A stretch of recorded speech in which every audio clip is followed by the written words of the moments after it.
다 같이 읽겠습니다. 시작.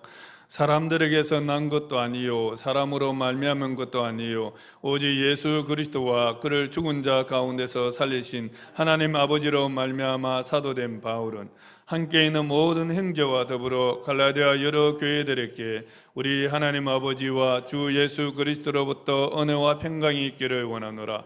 그리스도께서 하나님 곧 우리 아버지의 뜻을 따라 이 악한 세대에서 우리를 건지시려고 우리 죄를 대속하기 위하여 자기 몸을 주셨으니 영광이 그에게 세세토록 있을지어다. 아멘. 그리스도의 은혜로 너희를 부르신 이를 이같이 속히 떠나 다른 복음을 따르는 것을 내가 이상하게 여기노라. 다른 복음은 없나니 다만 어떤 사람들이 너희를 교란하여 그리스도의 복음을 변하게 하려 함이라. 그러나 우리나 혹은 하늘로부터 온 천사라도 우리가 너희에게 전한 복음 외에 다른 복음을 전하면 저주를 받을지어다. 우리가 전에 말하였거니와 내가 지금 다시 말하노니 만일 누구든지 너희가 받은 것 외에 다른 복음을 전하면 저주를 받을지어다. 이제 내가 사람들에게 좋게 하라, 하나님께 좋게 하라, 사람들에게 기쁨을 구하라. 내가 지금까지 사람들의 기쁨을 구하였다면 그리스도의 종이 아니니라. 형제들아, 내가 너희에게 알게 하노니 내가 전한 복음은 사람의 뜻으로 따라 된 것이 아니니라. 이는 내가 사람에게서 받은 것도 아니요 배운 것도 아니요 오직 예수 그리스도의 계시로 말미암은 것이라. 내가 이전에 유대교회에 있을 때에 행한 일을 너희가 들었거니와 하나님의 교회를 심히 박해하고 멸하고 내가 내 동족 중 여러 영갑자보다 유대교를 지나치게 믿어 내 조상의 전통에 대하여 더욱 열심히 있었으나 그러나 내 어머니 때로부터 나를 택정하시고 그의 은혜로 나를 부르시니가 그의 아들을 이방에 전하기 위하여 그를 내 속에 나타내시기를 기뻐하셨을 때에 내가 곧 혈육과 인원하지 아니하고 또 나보다 먼저 사도된 자들을 만나려고 예루살렘으로 가지 아니하고 아라비아로 갔다가 다시 다메섹으로 돌아가노라. 그 후 3년 만에 내가 게바를 방문하려고 예루살렘에 올라가서 그와 함께 15일을 머무는 동안 주의 형제 야고보 외에 다른 사도들을 보지 못하였노라. 보라, 내가 너희에게 쓰는 것은 하나님 앞에서 거짓말이 아니로다. 그 후에 내가 수리아와 길리기아 지방에 이르렀으나 그리스도 안에 있는 유대의 교회들이 나를 얼굴로는 알지 못하고 다만 우리를 박해하던 자가 전에 멸하던 그 믿음을 지금 전한다함을 듣고 나로 말미암아 하나님께 영광을 돌리니라. 갈라디아서는 그리스도인의 자유 대헌장이라는 그런 이름으로 붙여집니다. 그리스도인의 자유, 그리스도인의 자유의 본질이 무엇인가, 거기에 대해서 말씀하고 있습니다.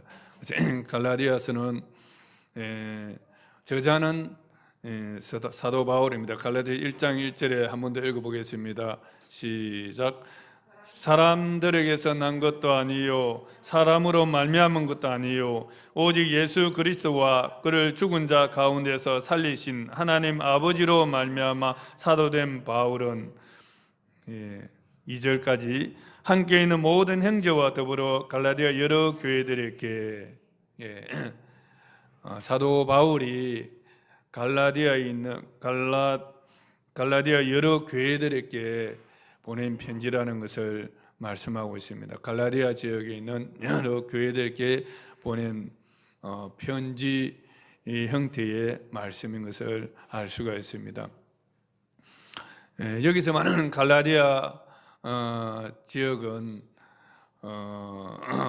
갈라디아가 그 1차 전도 여행 때에 바울이 1차 전도 여행 때 다녔던 비시디아 안디옥과 이고니온 또 루스드라 더베 지역을 말하는 지역에 있는 그런 그 남부 지역의 갈라디아라는 말과 또 그 북쪽 지역,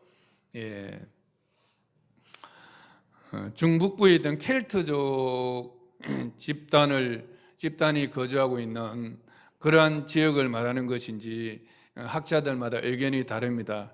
그러나 저는 이 갈라디아서를 보면서 사도행전과 갈라디아서를 이렇게 보면서 여러 가지 정황상 이것은 남부 갈라디아 지역을 말하는 것 같습니다. 1차 전도 여행 때에 세웠던 그 갈라디아 지역을 말하는 것 같습니다. 그 갈라디아 비시디아 안디옥 교회, 또 이고니온 교회, 루스드라 교회, 더브 교회, 그 교회들에게 보낸 편지라고 볼 수가 있는 것입니다. 그 이유는 바울이 첫째 전도할 때에 보면 바울은 복음을 전할 때에 아무 곳에서 전한 것이 아니고 전략적인 요충지를 항상 택했습니다. 그래서 복음을 효과적으로 전하기 위해서 일단 먼저 유대인의 회당이 있는 지역들을 중심으로 복음을 전했고, 또 도시들 중심으로 일단 먼저 복음을 전했어요. 전략적인 요충지죠. 그렇게 본다면 남부 지역이 북부 지역보다는 인구적으로나 위치적으로 봤을 때, 또 상업적인 그런 상업성이나 이런 것들 다 봤을 때 더 전략적인 요충지라고 볼 수 있습니다. 그렇다면 아마 남부 지역이 갈라디아를 말하는 것 같습니다. 둘째로 바울이 또 실제로 1차 전도 여행 때 방문한 지역이 이런 남부 갈라디아 지역입니다. 그리고 셋째로 보면 갈라디아 2장 11절에서 21절을 보면 베드로가 바울에게 책망받는 장면이 나옵니다. 이것은 베드로가 율법의 사도행전 15장에 보면 예루살렘 공회가 열립니다. 예루살렘 공회에서 그 율법이 아니라 믿음으로 구원을 얻는다는 그러한 큰 선언이 이루어집니다. 그 선언이 이루어진 이후였더라면 베드로가 아마 유대인들과 이방인들이 섞여 있을 때에 그러한 외식적인 행동을 하지 않았을 것입니다. 그런 것을 봐서 그 이전의 예루살렘 공회가 열리기 전 이전이라고 본다면 더욱더 남부 갈라디아 지역에 있는 교회들에게 보낸 편지라는 것을 말씀할 수 있습니다. 그래서 이 배경으로 보면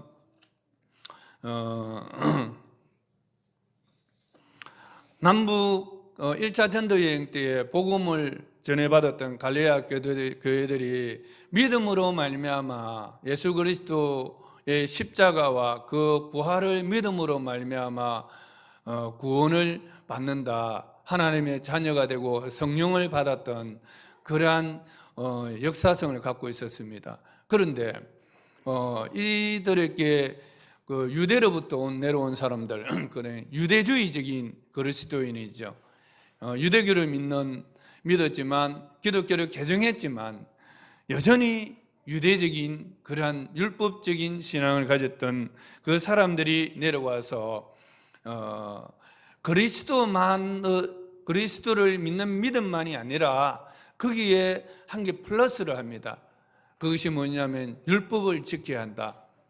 믿음으로 우리가 구원을, 믿음만이 아니라 율법을 지켜야 구원을 받는다. 특히 그 중에서도 율법 중에서도 할례라든지 또 그 음식의 문제, 그 유대인들은 코시라는 것이 있어요. 코시라는 것은 정결한 음식입니다. 아무 음식이나 먹는 것이 아니고 그 거룩 정결 예식을 따라서 구별된 음식만 먹는 거예요. 그리고 또 이방인들과 함께 식사를 하지 않습니다. 왜냐하면 구별된 음식이 이방인들과 함께 먹으면 더럽혀진다고 생각했기 때문입니다. 그래서 이러한 생각을 가졌던 이 율법의 배경을 가지고 있었던 이 유대인들이 여전히 그리스도인이 되었던 이방인 그리스도인들에게 당신들도 우리 유대인들과 같이 율법을 지켜야 한다, 그래야 구원을 받는다고 이렇게 가르쳤던 것 같아요.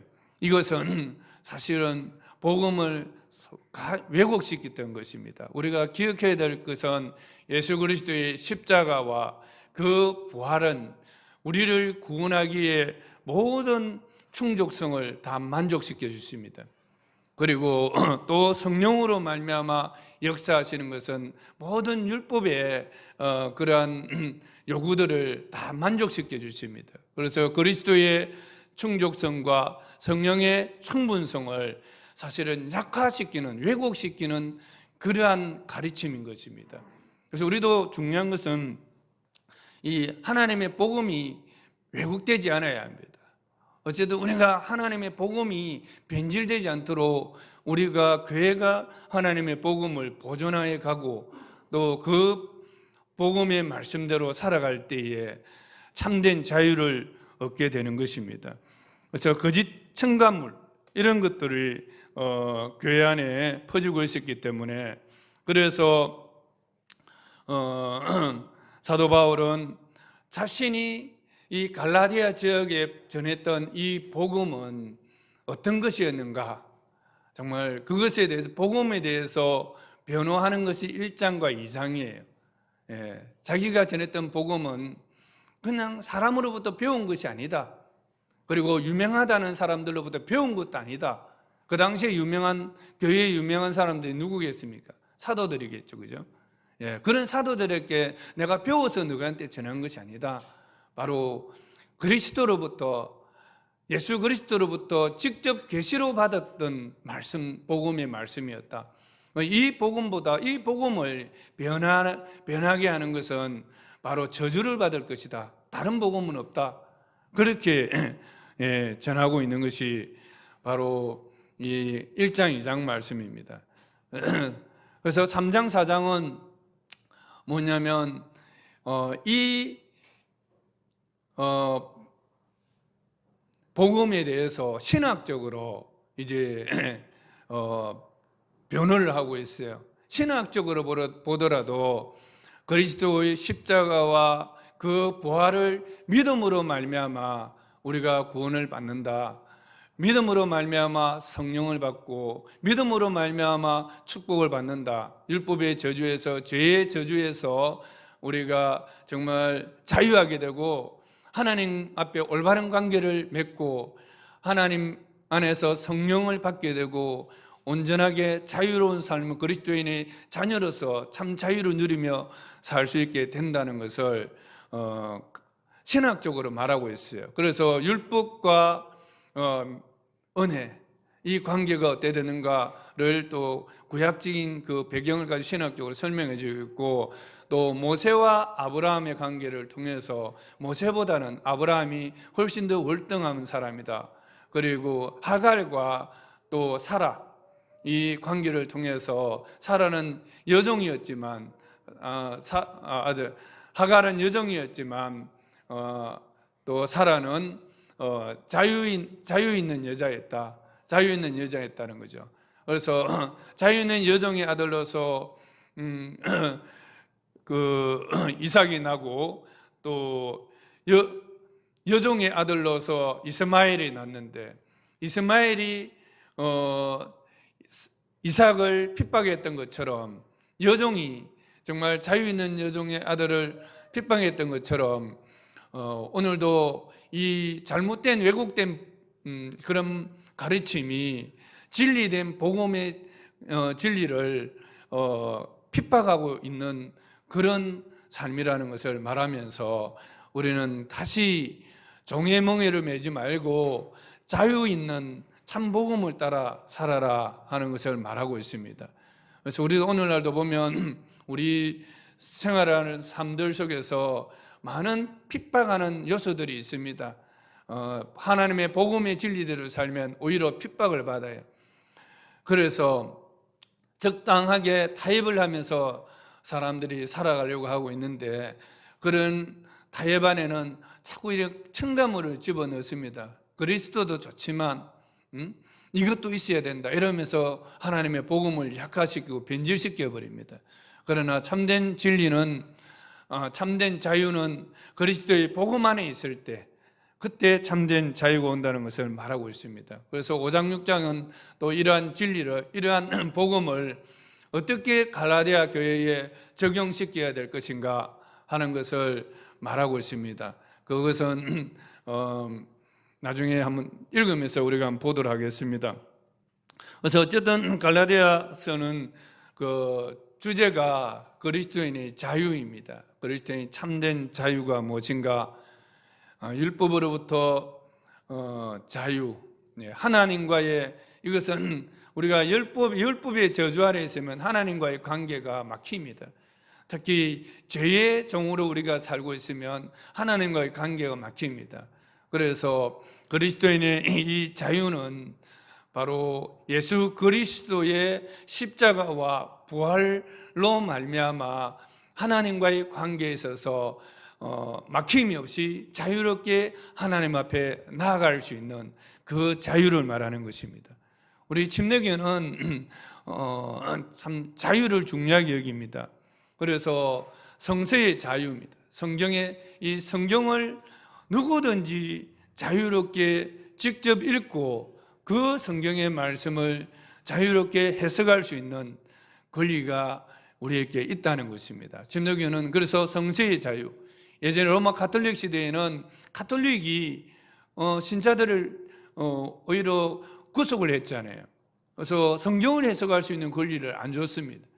신부들만 가지고 있고 일반 사람들이 성경을 주지 않았어요.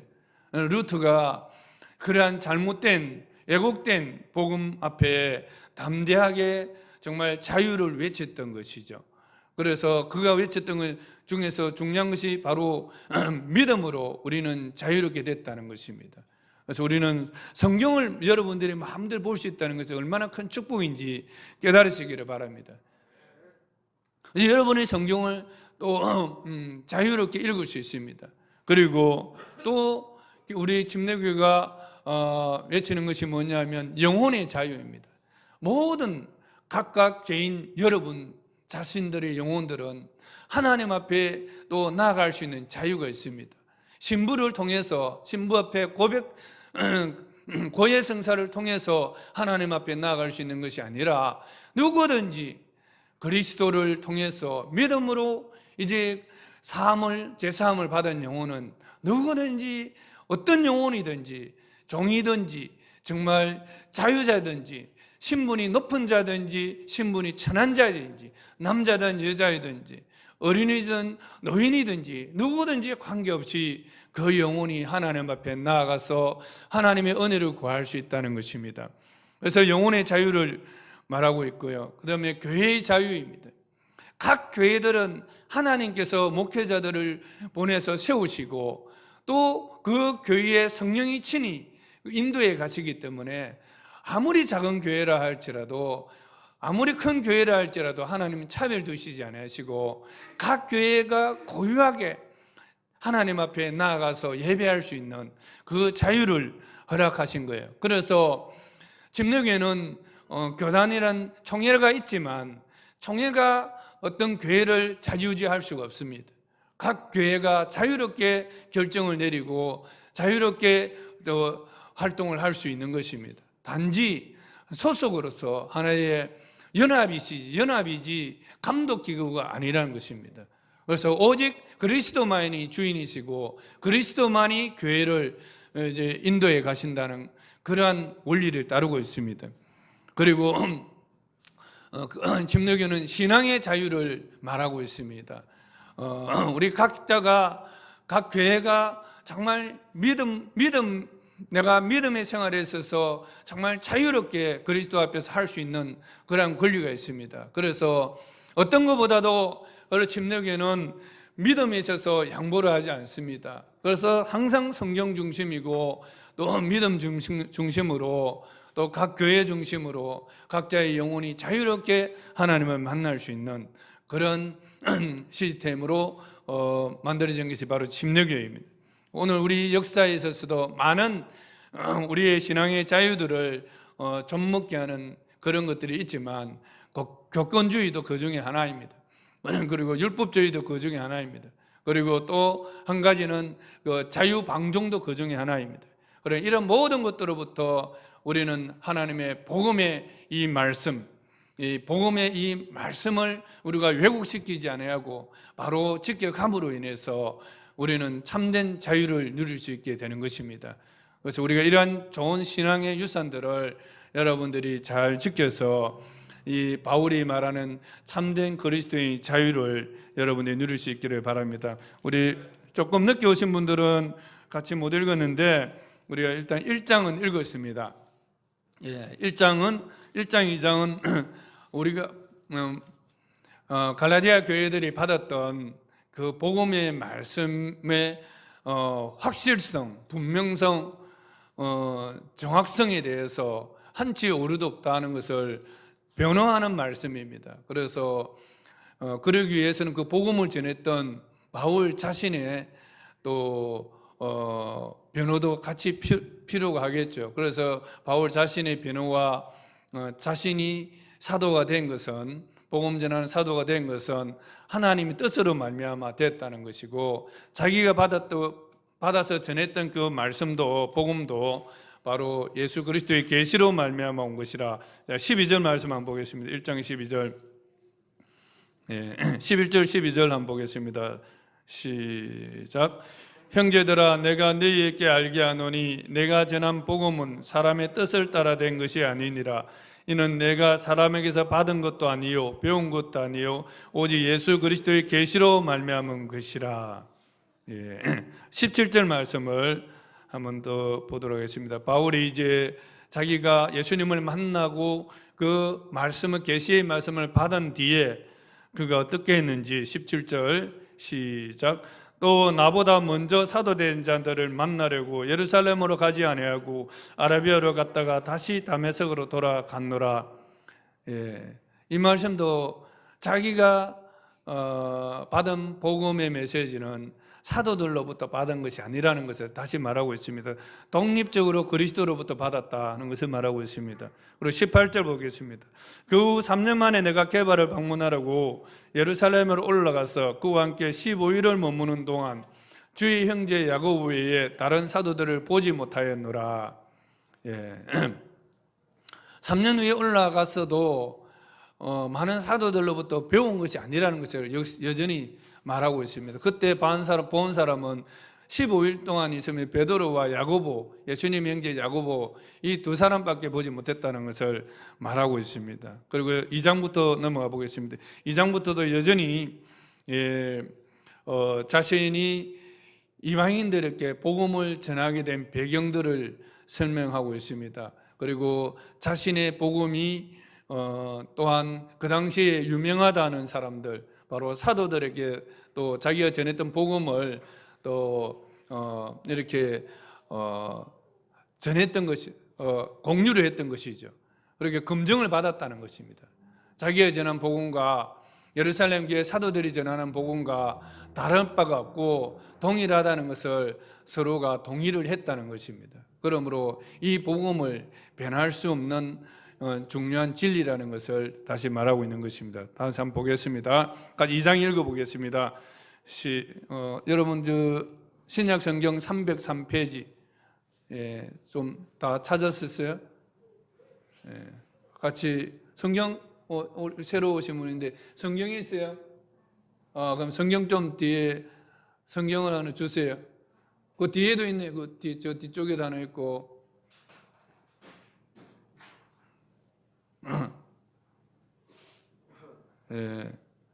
갈라디아서 303페이지, 신약 성경 303페이지 같이 좀 찾아주세요.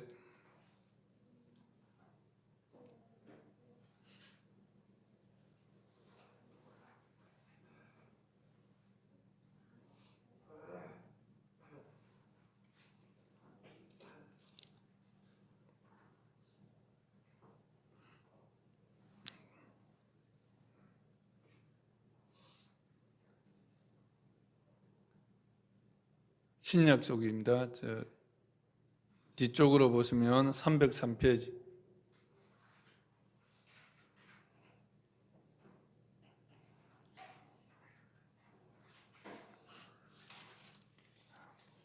고린도 후서 다음 갈라디아서.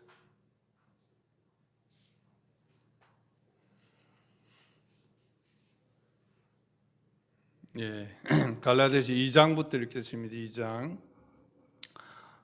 다 같이 읽겠습니다. 소리내서 한번 읽어보겠습니다. 시작.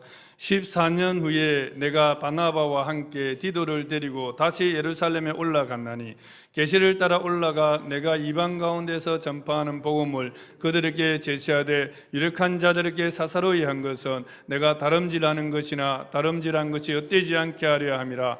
내가 그러나 나와 함께 있는 헬라인 디도까지도 억지로 할례를 받게 하지 아니하였으니 이는 가만히 들어온 거짓 행제들 때문이라. 그들이 가만히 들어온 것은 그리스도 예수 안에서 우리가 가진 자유를 엿보고 우리를 종으로 삼고자 함이로되 그들에게 우리가 한시도 복종하지 아니하였으니 이는 복음의 진리가 항상 너희 가운데 있게 하려 함이라. 유력하다는 이들 중에 본래 어떤 이들인지 내게 상관이 없으며 하나님은 사람을 외모로 취하지 아니하시나니 저 유력한 이들은 내게 의무를 다하여 준 것이었고 도리어 그들은 내가 무할례자에게 복음 전함을 맡은 것이 베드로가 할례자들에게 맡은 것 같은 것을 보았고 베드로에게 역사하사 그를 할례자의 사도로 삼으시니가 또한 내게 역사하사 나를 이방인의 사도로 삼으셨느니라.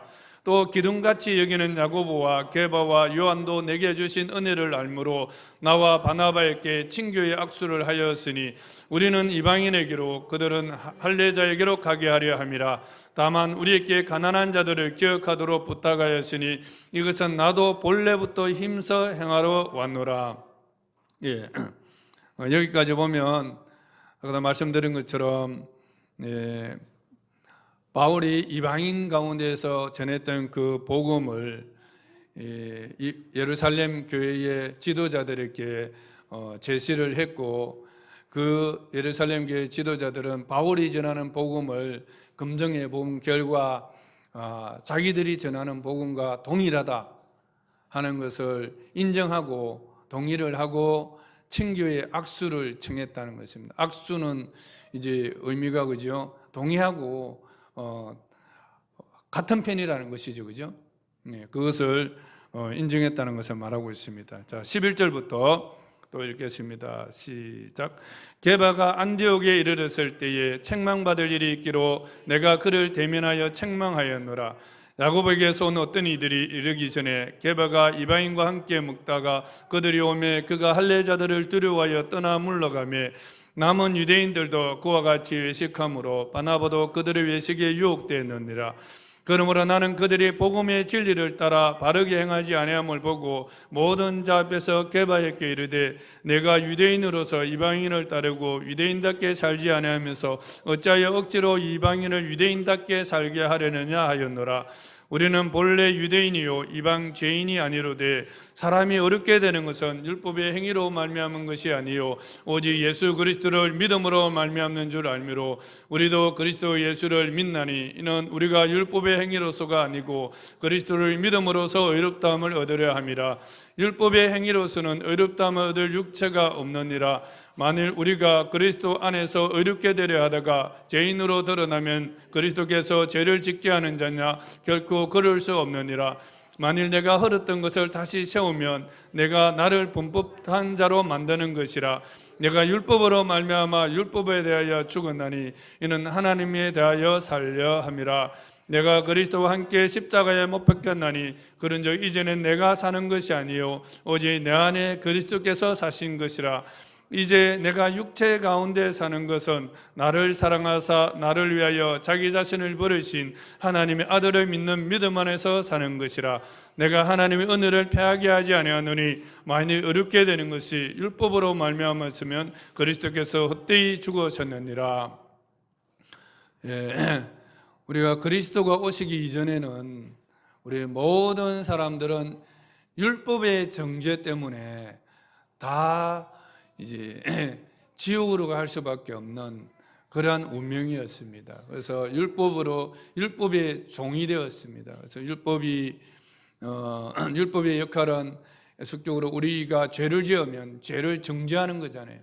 그래서 죄의 삭은 사망이라 했기 때문에 그리고 이 사망은 바로 둘째 사망, 불과 유황으로 타는 그러한 지옥을 말하는 것입니다. 그래서 우리가 이 율법은 우리로 하여금 계속적으로 너는 너 죄 때문에 하나님 앞에 나갈 수 없고 하나님의 영광에 이르지 못하고 너는 정말 마귀와 그 사자들을 예비된 영원한 지옥불에 들어가야 된다 하고 계속적으로 우리에게 양심을 찌르고, 또 성경을 보면 우리 계속적으로 찌릅니다.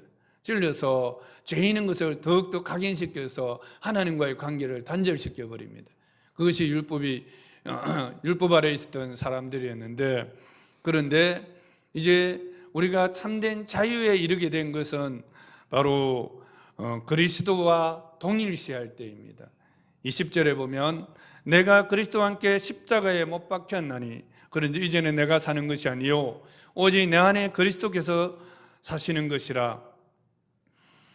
이제 내가 육체 가운데 사는 것은 나를 사랑하사 나를 위하여 자기 자신을 버리신 하나님의 아들을 믿는 믿음 안에 사는 것이라.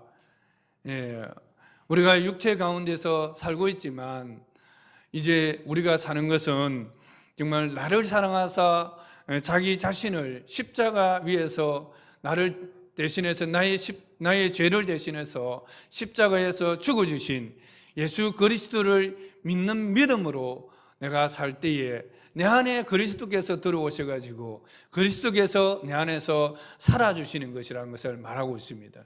나는 이제 그리스도와 함께 십자가에 죽었다는 것을 말하고 있고, 또 내가 사는 것은 부활하신 예수 그리스도와 연합되어서 동일시되어서 내가 살아가는 것이다 하는 것을 말하고 있습니다. 그래서 이렇게 되는 것은 바로 율법으로서는 우리가 자유할 수 없기 때문입니다. 우리는 율법 아래 있는 이상은 하나님 앞에 나아갈 수 있는 자유가 없는 것이에요. 그러나 예수 그리스도의 죽음과 부활을 믿을 때에, 그리고 그리스도와 내가 동일하게 나도 죽었고 나도 그리스도와 함께 부활했다는 이 사실을 믿을 때에 나는 율법의 저주에서 해방이 되고 또 죄의 저주에서 해방이 되어서 하나님과 올바른 관계를 맺게 되고 하나님 앞에 자유롭게 나아갈 수 있는 관계가 되었다는 것을 말하고 있는 것입니다. 그래서 우리 그리스도인의 자유는 바로 그리스도께로부터 온 자유입니다. 아멘. 우리 그리스도인의 자유는 그리스도의 그 십자가와 부활의 사역을 믿음으로부터 오는 자유인 것입니다. 여러분, 이 자유를 여러분들이 양보하지 마시고 꼭 이 자유를 붙드시기를 바랍니다.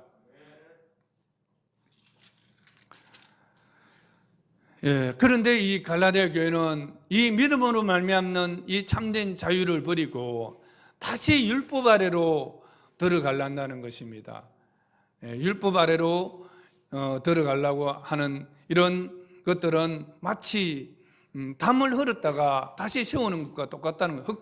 흙간을 흘렀다가 다시 흙간을 세우는 것과 똑같은 그런 원리라고 말하고 있습니다. 그래서 바울은 다시 한번 그들이 처음 믿을 때 받은 성령을 언급하면서 깨우고 있습니다. 3장 4장에서 보면 우리가 믿음으로 성령을 받았지 율법을 지킴으로 성령을 받았느냐, 너희가 믿음으로 율법의 저주에서 풀렸지 율법을 지킴으로 율법의 그 저주에서 풀렸느냐, 이런 말씀을 하시면서 계속적으로 말하고 있습니다. 그리고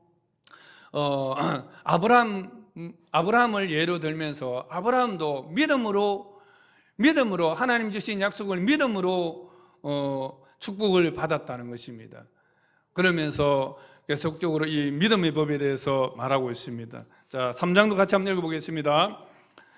시작. 어리석도다 갈라디아 사람들아, 예수 그리스도께서 십자가에 못 박히신 것이 너희 눈앞에 밝히 보이거늘 누가 너희를 깨닫냐? 내가 너희에게서 다만 이것을 알려하노니 너희가 성령을 받은 것이 율법의 행위로냐 혹은 듣고 믿음으로냐? 너희가 이같이 어리석었냐? 성령으로 시작하였다가 이제는 육체로 마치겠느냐?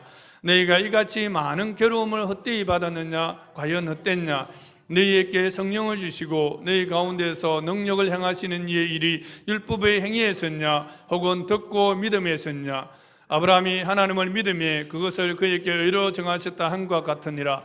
그런즉 믿음으로 말미암은 자들은 아브라함의 자손인 줄 알지어다. 또 하나님이 이방을 믿음으로 말미암아 의로 정하실 것을 성경이 미리 알고 먼저 아브라함에게 복음을 전하되 모든 이방인이 너로 말미암아 복을 받으리라 하였느니라. 그러므로 믿음으로 말미암은 자는 믿음이 있는 아브라함과 함께 복을 받느니라. 무릇 율법 행위에 속한 자들은 저주 아래에 있나니 기록된 바 누구든지 율법적에 기록된 대로 모든 일을 항상 행하지 아니하는 자는 저주 아래에 있는 자라 하였음이라.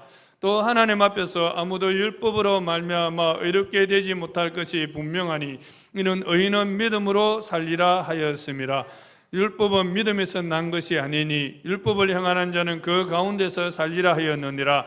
그리스도께서 우리를 위하여 저주를 받은 바 되사 율법의 저주에서 우리를 속량하셨으니 기록된 바 나무에 달린 자마다 저주 아래 있는 자라 하였음이라. 이는 그리스도 예수 안에서 아브라함의 복이 이방인에게 미치게 하고 또 우리로 하여금 믿음으로 말미암아 성령의 약속을 받게 하려 함이라. 형제들아, 내가 사람의 예대로 말하느니 사람의 언약이라도 정한 후에는 아무도 배하거나 더하거나 하지 못하느니라. 이 약속들은 아브라함과 그 자손에게 말씀하신 것인데 여럿을 가리켜 그 자손들에 하지 아니하시고 오직 한 사람을 가리켜 내 자손이라 하셨으니 곧 그리스도라. 내가 이것을 말하느니 하나님께서 미리 정하신 언약을 430년 후에 생긴 율법이 폐기하지 못하고 그 약속을 헛되게 하지 못하리라. 만일 그 유업이 율법에서 난 것이면 약속에서 난 것이 아니리라. 그러나 하나님의 약속으로 말미암아 아브라함에게 주신 것이라. 그런저 율법은 무엇이냐? 범법함으로 더해진 것이라. 천사들을 통하여 한 중보자의 손으로 베푸신 것인데 약속하신 자손이 오시기까지 있을 것이라. 그 중보자는 한 편만 위한 자가 아니라 하나님은 한 분이시니라. 그러면 율법이 하나님의 약속들과 반대되는 것이냐? 결코 그럴 수 없느니라. 만일 능히 살게 하는 율법을 주셨더라면 의가 반드시 율법으로 말미암으시리라. 그러나 성경이 모든 것을 제 아래 가두었으니 이는 예수 그리스도를 믿음으로 말미암는 약속을 믿는 자들에게 주려 함이라. 믿음이 오기 전에는 우리는 율법 아래에 매인바되고 계시될 믿음의 때까지 갇혔느니라. 이같이 율법이 우리를 그리스도께로 인도하는 초등교사가 되어 우리로 하여금 믿음으로 말미암아 어렵다함을 얻게 하려 함이라. 믿음이 온 후로는 우리가 초등교사 아래 있지 아니하도다. 너희가 다 믿음으로 말미암아 그리스도 예수 안에서 하나님의 아들이 되었으니 누구든지 그리스도와 합하기 위하여 세례를 받는 자는 그리스도로 옷 입었느니라. 너는 유대인이나 헬라인이나 종이나 자유인이나 남자나 여자나 다 그리스도 안에서 하나이니라. 너희가 그리스도의 것이면 곧 아브라함의 자손이요 약속대로 유업을 이을 자니라. 믿음으로 말미암아 자유케 되는, 믿음으로 말미암아 구원받고 믿음으로 말미암아 축복받는 이 신앙의 원리는 그냥 하루아침에 뚝딱 된 것이 아니라 율법 시대 이전에도 하나님이 약속하셨다는 것을 말하고 있습니다. 아브라함이 어렵게 된 것도 아브라함이 하나님과의 바른 관계 속에서 하나님 앞에 축복을 받았던 것도 바로 믿었기 때문이라는 것입니다. 하나님을 믿었기 때문에. 그래서 우리가 이 믿음이라는 게 참 중요합니다. 저번에도 요한복음에도 말씀드린 것처럼 하나님을 믿는 것이 하나님의 일이다. 하나님을 믿는 것이 하나님의 일이다. 성경의 역사는 믿음의 역사입니다. 그래서 우리가 참된 자유는 믿을 때 온다는 것을 말씀하고 있고 또 이 믿음은 아브라함 때부터 하나님께서 약속하신 것이다.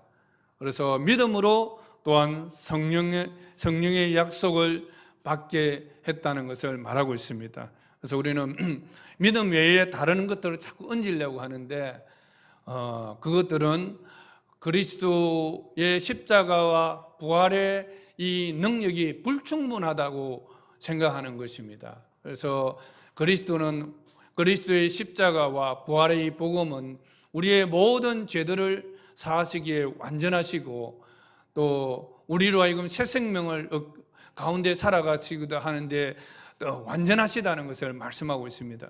그래서 다른 복음은 없습니다. 여러분들은 정말 그리스도 이 그리스도만 붙들고 따라가시면, 정말 나는 약해도 그리스도만 붙들고 따라가시면 우리는 천국문에 이르게 되는 것입니다. 하나님 앞에 하늘문을 열고 하나님의 그 놀라운 보화들을 꺼내어서 이 땅에서도 우리가 누리며 살아갈 수 있는 것입니다. 그래서 믿음이 없기 때문에 기도하지 못하는 것이고, 믿음이 없기 때문에 하나님과의 관계에 있어서 참된 자유를 누리지 못하는 거예요. 그래서 우리가 이 믿음의 중요성, 우리가 믿음으로 하나님의 자녀가 되었다는 것을 또 말씀하고 있습니다. 그런데 율법은 그러면 무슨 역할을 하느냐 하는 것을 말하고 있습니다. 율법은 믿음이 오기 전까지 우리로 하여금 죄 가운데 죄인이라는 것을 깨닫게 하는 것이 율법의 역할입니다. 그래서 율법 아래서 죄를 지으면 어떻게 합니까? 양이나 짐승을 잡아서 그 피를 가지고 이제 하나님 앞에 제사를 드림으로써 죄를 용서해 주셨잖아요. 그래서 그런 율법에 있어서는 그러한 관계 속에서 그림자와 같이 어렴풋하게나마 하나님 앞에 나아가는 그 길들을 깨닫게 하고, 또 죄를 지으면 또 죄를 회개해야 된다는 그 원리들을 깨닫게 한 것입니다. 그것에 대해서는 초등교사다 이렇게 표현을 하고 있습니다. 그래서 우리는 이제 믿음으로 구원을 얻는다는 것을 다시 한번 또 3장에서 말하고 있습니다. 우리가 믿을 때 어떤 축복을 받게 되는 것인가, 또 4장에 대해서 말합니다. 같이 한번 읽어보겠습니다. 시작. 내가 또 말하노니 유업을 이을 자가 모든 것의 주인이나 어렸을 동안은 종과 다름이 없어서 그 아버지가 정한 때까지 후견인과 청지기 아래에 있나니, 이와 같이 우리도 어렸을 때에 이 세상의 초등학문 아래에 있어서 종노릇하였더니 때가 참에 하나님이 그 아들을 보내사 여자에게 나게 하시고, 율법 아래에 나게 하신 것은 율법 아래에 있는 자들을 속량하시고 우리로 아들의 명분을 얻게 하려 하심이라. 너희가 아들이므로 하나님이 그 아들의 영을 우리 마음 가운데 보내사 아빠 아버지라 부르게 하셨느니라. 그러므로 너가 이후로는 종이 아니요 아들이니, 아들이면 하나님으로 말미암아 유업을 받을 자니라. 믿음으로 말미암아 우리에게 성령을 주셨다는 거예요. 아브라함이 받은 축복도 마찬가지입니다. 아까 14절에 보니까 이는 그리스도 예수 안에서 아브라함의 복이 이방인에게 미치게 하고, 또 우리로 하여금 믿음으로 말미암아 성령의 약속을 받게 하려 함이라. 우리가 믿음으로 말미암아 그 아들의 영이 뭡니까? 성령님입니다. 아들의 영, 아들이 보내주신 영을 아들의 영이라는데 그분이 바로 성령님이죠. 성령님은 우리 마음 가운데 주사 아빠 아버지라 부르게 하셨느니라. 하나님을 아버지라, 그냥 아버지가 아빠 아버지래. 아빠라는 것은 뭡니까? 친밀함을 말하잖아요. 전혀 거리낌이 없고 아주 인격적으로 친밀한 아빠 아버지라는 것을 아빠 아버지라 부르게 하셨다는 것을 말합니다. 믿음으로 말미암아 우리 가운데 성령을 우리 마음 가운데 보내주심으로 우리 안에서부터 성령은 우리가 하나님의 자녀인 것을 증거해 주시고 하나님이 우리의 아빠 아버지라는 것을 증거해 주신다는 것입니다. 이것이 놀라운 축복이죠. 그리고 무엇을 주십니까? 유업을 받을 자라. 하나님으로 말미암아 아들이면 하나님으로 말미암아 유업을 받을 자니라. 유업이라는 것은 기업을 상속을 말하는 거예요. 우리는 하나님 나라를 상속으로 받습니다. 믿음으로 말미암아 성령을 우리 가운데 보내주시고 성령께서 우리 안에서 하나님의 자녀인 것을 증거해 주시고 하나님이 우리 아빠 아버지라는 것을 증거해 주시고 마지막에는 하나님의 나라를 기업으로 상속으로 우리에게 주신다는 것입니다.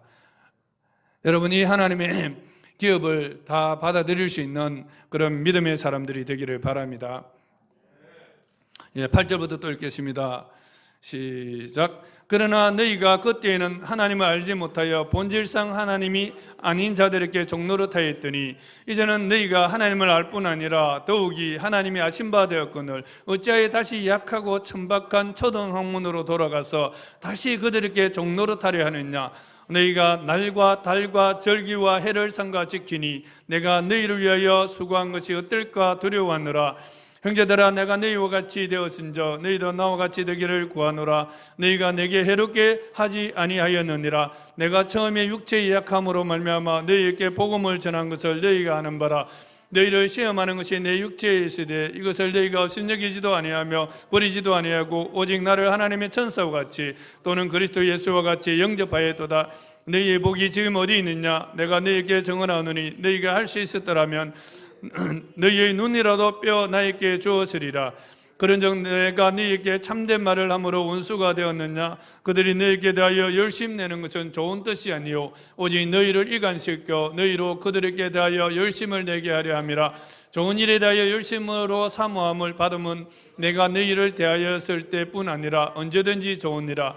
나의 자녀들아 너희 속에 그리스도의 형상을 이루기까지 다시 너희를 위하여 해산하는 수고를 하노니 내가 이제라도 너희와 함께해서 내 언성을 높이라면 너희에 대하여 의욕이 있음이라. 8절부터는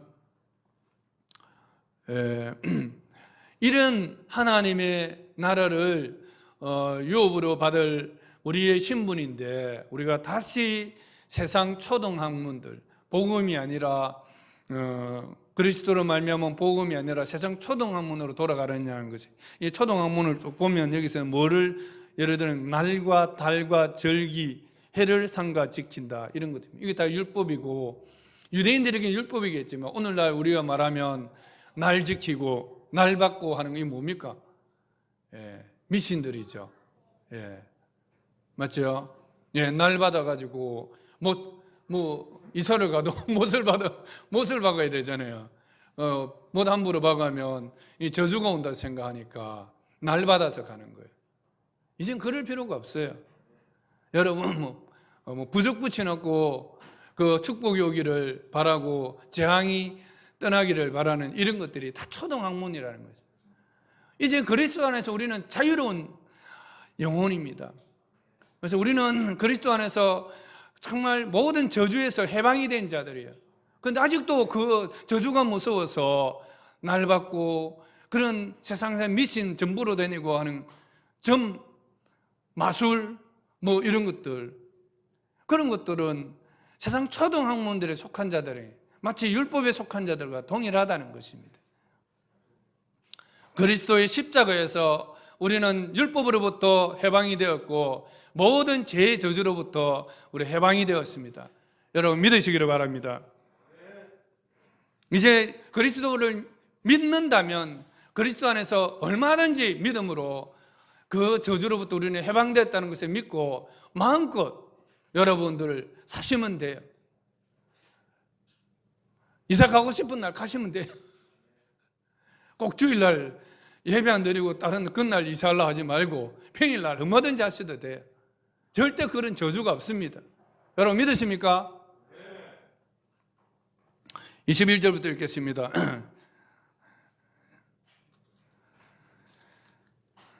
시작.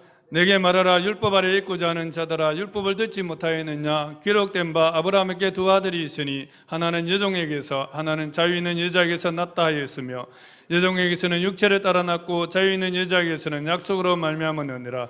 이것은 비유니 이 자들은 두 언약이라. 하나는 시내산으로부터 종을 낳은 자니 곧 하갈이라. 이 하갈은 아라비아에 있는 시내산으로부터 지금 있는 예루살렘과 같은 곳이니 그가 그 자녀들과 더불어 종노릇하고 오직 위에 있는 예루살렘은 자유자니 곧 우리 어머니라. 기록된 바 잉태하지 못한 자여 절구하라. 상고를 모르는 자를 소리질러 외치라. 이는 홀로 있는 자의 자녀가 남편 있는 자의 자녀보다 많음이라 하였으니 형제들아 너희는 이삭과 같이 약속의 자녀라. 그러나 그때 육체를 따라 난 자가 성령을 따라 난 자를 받게 한 것까지 이제도 그러하도다. 그러나 성경이 무엇을 말하느냐? 여종과 그 아들을 내쫓으라. 여종의 아들이 자유 있는 여자의 아들과 더불어 유업을 얻지 못하리라 하였느니라.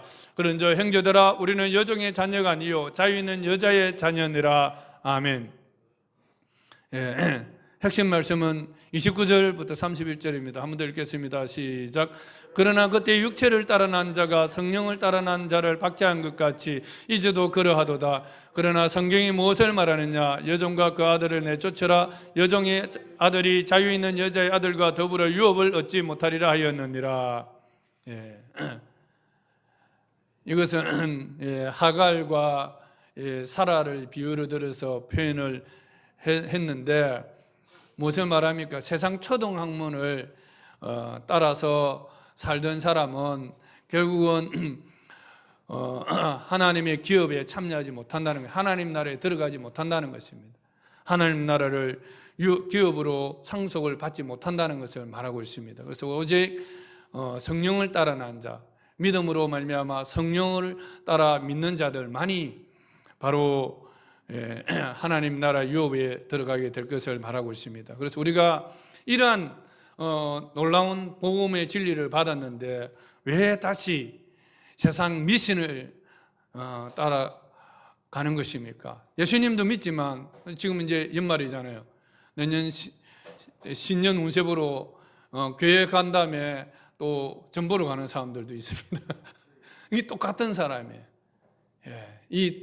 이와 유사한 오늘날 상황으로 적용하면 똑같은 사람이에요. 이런 사람들은 하나님 나라를 유업으로 받지 못한다는 것입니다. 이미 우리 안에 성령이 계시고 성령께서 우리의 장래 일을 다 일러주시고 인도해 주시는데 왜 점을 보러 가는 것입니까? 십자가에 죽으시고 부활하신 살아계신 예수 그리스도는 우리의 모든 미래와 우리의 장래를 책임지시기에 충분하십니다. 우리 여러분들이 여러분의 모든 저주로부터 정말 해방시켜 주시기에 충분하십니다. 그래서 우리는 이 그리스도를 믿는다면 그런 운이나 행운을 바라는 것이 아니라 정말 그리스도를 믿음으로 주시는 하나님의 축복들이 여러분 안에 이미 주어졌음을 믿고 아브라함과 같이 믿음을 따라서 사시고 초대교회 사도들 같이 믿음으로 따라 사시면 그러한 복을 여러분께 이미 주셨다는 것을 믿기 바랍니다. 5장 6장은 이제 1장에서 4장까지 우리가 살펴보았던 복음의 이 원리들, 믿음으로 말미암아 주어지는 이 축복들이 원리를 어떻게 그러면 적응해 살 것인가 하는 것을 말하고 있습니다. 5장 6장 어떻게 믿음으로 말미암아 주어진 이 자유를 우리는 어떻게 사용해야 되는가 하는 것을 말하고 있어요. 자, 한번 읽어보겠습니다. 1절부터 또 읽겠습니다. 시작. 그리스도께서 우리를 자유롭게 하려고 자유를 주셨으니 그러므로 굳건하게 서서 다시는 종의 멍에를 매지 말라. 보라, 나 바울은 너희에게 말하노니 너희가 만일 할례를 받으면 그리스도께서 너희에게 아무 유익이 없으리라. 내가 할례를 받는 각 사람에게 다시 정언하노니 그는 율법 전체를 행할 의무를 가진 자라. 율법 안에서 의롭다함을 얻으려 하는 너희는 그리스도에게서 끊어지고 은혜에서 떨어진 자로다. 우리가 성령으로 믿음을 따라 의의 소망을 기다리노니 그리스도 예수 안에서는 할례나 무할례나 효력이 없으되 사랑으로서 역사하는 믿음뿐이니라. 너희가 다름질을 잘하더니 누가 너희를 막아 진리를 순종하지 못하게 하느냐? 그 권면은 너희를 부르신 이에게서 난 것이 아니니라. 저거 누리기 온 덩이에 퍼지느니라. 나는 너희가 아무 다른 마음을 품지 아니할 줄을 주 안에서 확신하노라. 그러나 너희를 요동하게 하는 자는 누구든지 심판을 받으리라. 형제들아, 내가 지금까지 할례를 전한다면 어찌하여 지금까지 박해를 받으리요? 그리하였으면 십자가의 걸림돌이 제거되었으리니 너희를 어지럽게 하는 자들은 스스로 베어버리기를 원하노라. 형제들아, 너희가 자유를 위하여 부르심을 입었으나 그러나 그 자유로 육체의 기회를 삼지 말고 오직 사랑으로 서로 종노릇하라. 온 율법은 내 이웃 사랑하기를 내 자신같이 하라 하신 한 말씀에 이루어졌나니 만일 서로 물고 먹으면 피차 멸망할까 조심하라. 우리가 자유를 받았지만 이 자유는 방종이 아니라는 것입니다. 그리스도인의 자유는 방종을 위해서 쓰여질 것이 아니라 오직 사랑으로 서로 종노릇하라 하는 것입니다. 서로 사랑으로서 믿음으로 다른 지체들을 섬기고 하나님을 섬기는 그런 자유여야 한다는 것을 말하고 있습니다. 아까도 처음에 말씀드린 것처럼 우리 그리스도인에게 주신 자유는 그리스도인이 십자가에서 죽으시고 대속하심으로 우리에게 주신 이 자유는 하나님과의 관계에 있어서 내 영혼이 우리 교회가, 모든 교회가 자유롭게 하나님 앞에 믿음으로 나아갈 수 있는 그 자유를 말하는 것입니다. 그래서 이 자유를 해방받지 않도록 우리가 또 사랑으로서 다른 지체들을 섬기면서 믿음으로 살아가는 것을 말씀하고 있습니다. 그다음 16절부터 우리에게 주신 자유를 어떻게 적용해야 되는가 한번 보겠습니다. 시작. 그러므로 내가 이르노니 너희는 성령을 따라 행하라. 그리하면 육체의 욕심을 이루지 아니하리라. 육체의 소욕은 성령을 거스리고 성령은 육체를 거스르나니 이 둘이 서로 대적함으로 너희가 원하는 것을 하지 못하게 하려 함이니라. 너희가 만일 성령이 인도하시는 바가 되면 율법 아래에 있지 아니하리라. 육체의 일은 분명하니 곧 음행과 더러운 것과 호색과 우상 숭배와 주술과 원수 맺는 것과 분쟁과 시기와 분냄과 당 짓는 것과 분열함과 이단과 투기와 술 취함과 방탕함과 또 그와 같은 것들이라. 전에 너희에게 경계한 것 같이 경계하노니 이런 일을 하는 자들은 하나님의 나라를 유업으로 받지 못할 것이요 오직 성령의 열매는 사랑과 희락과 화평과 오래 참음과 자비와 양성과 충성과 온유와 절제니 이 같은 것을 금지할 법이 없느니라. 그리스도 예수의 사람들은 육체와 함께 그 정욕과 탐심을 십자가에 못 박았느니라. 만일 우리가 성령으로 살면 또한 성령으로 행할지니 그땐 영광을 구하여 서로 노엽게 하거나 서로 투기하지 말지니라. 아멘. 여기서도 우리가 그리스도인이 받은 이 자유는 어떻게 살아야 된다고요? 성령을 따라 살아라는 것입니다. 성령은 외적인 성령이 아니라 오늘날 우리의 성령은 내 안에 내적으로 오신 성령님이십니다. 그래서 성령께서 우리가 믿을 때에 성령께서 우리 안에서 인도하십니다. 성령은 우리의 장래 일을 우리에게 알리신다고 말씀해 주셨고, 또 성령은 죄에 대해서, 의에 대해서, 심판에 대해서 생각나게 하시리라. 율법이 아니라 성령께서 내 안에 오셔서 친히 이것은 죄니까 그 죄를 멀리하라고 우리에게 가르쳐 주십니다.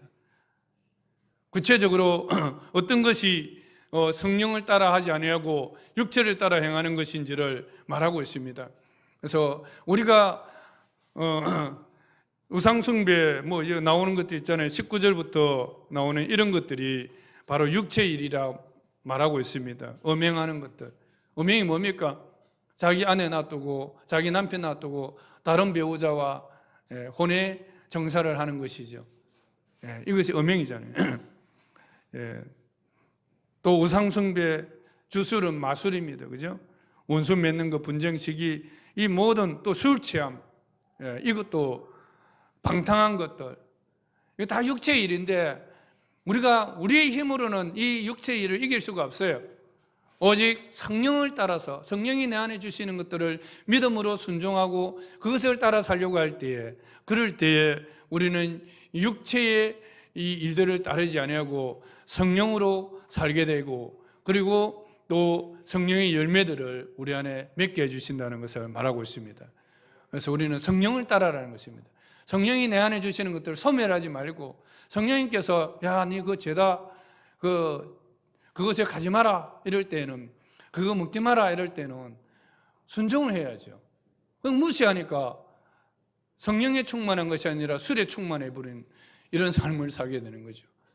성령의 죄에서 사는 여러분 되기를 간절히 축원합니다. 6장입니다. 우리가 자유를 받았지만 또 어떻게 우리의 자유를 사용해야 하는가를 말하고 있습니다.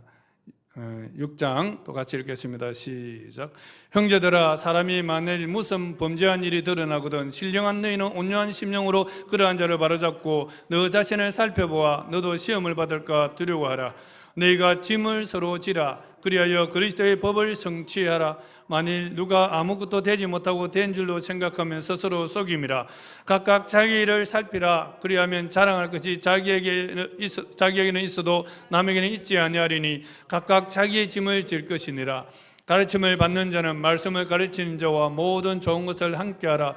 스스로 속이지 말라. 하나님은 업심여김을 받지 아니하시나니 사람이 무엇으로 심든지 그대로 거두리라. 자기 육체를 위하여 심는 자는 육체로부터 썩어질 것을 거두고 성령을 위하여 심는 자는 성령으로부터 영생을 거두리라. 우리가 선을 행하되 낙심하지 말지니 포기하지 않으면 때가 이르매 거두리라.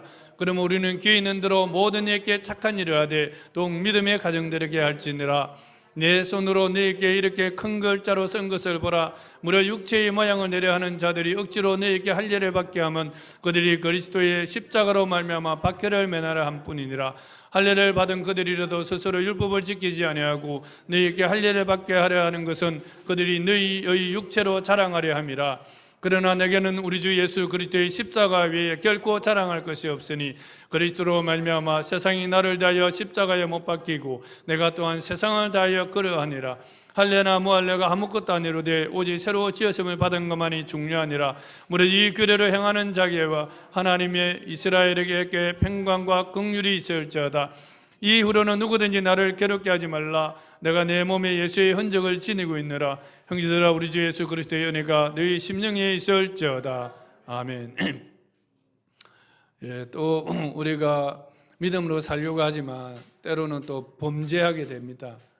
그랬을 때 범죄하는 사람들을 보면 우리 마음속에는 바로 작동하는 것이 또 우리도 정죄하려고 합니다. 그렇지만 그 정죄하지 아니하고 또 그들을 하나님의 사람으로 다시 볼 수 있는 이런 시각, 관점을 갖는 것은 우리에게 짐입니다. 부담입니다. 그죠?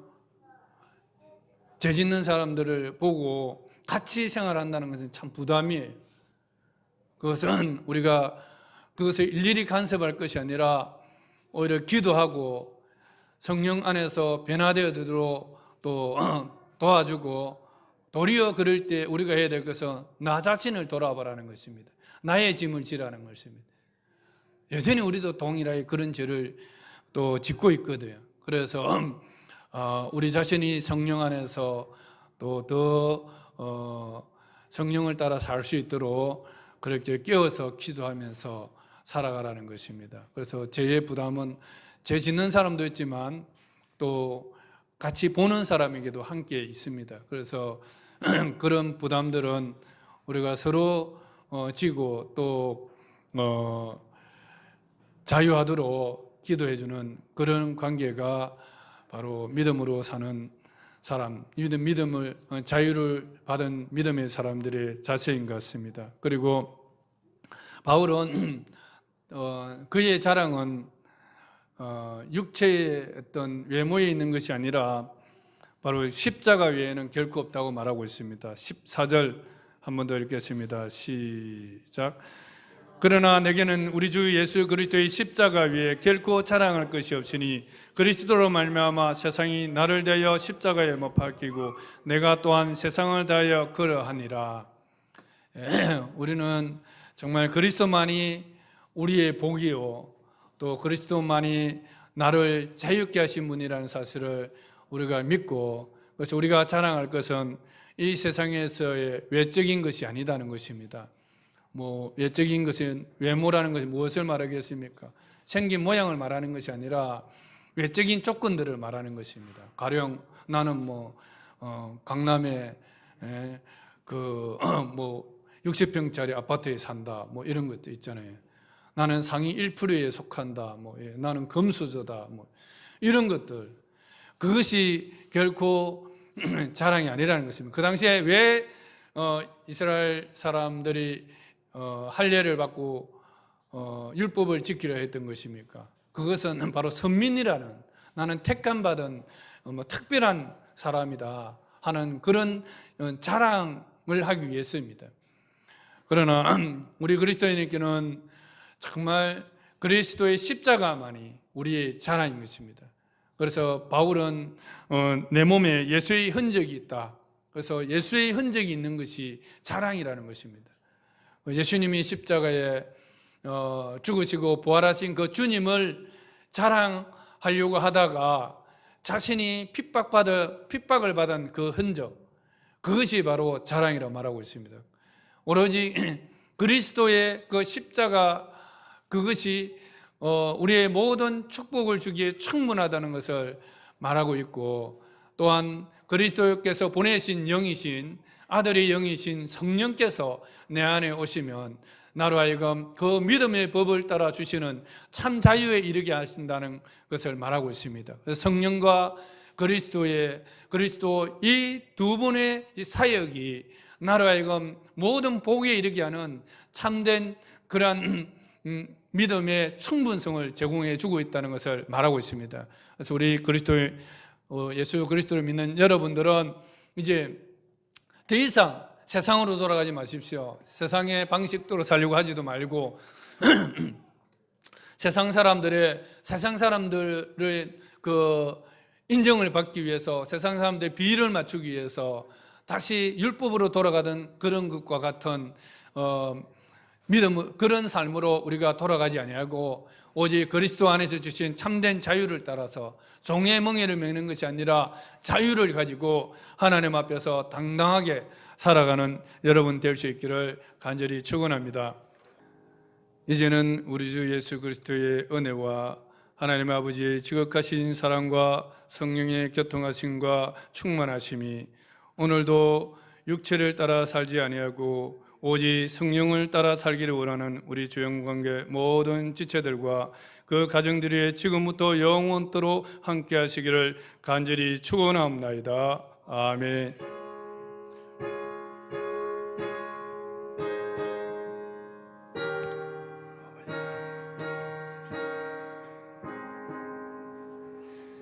아버지.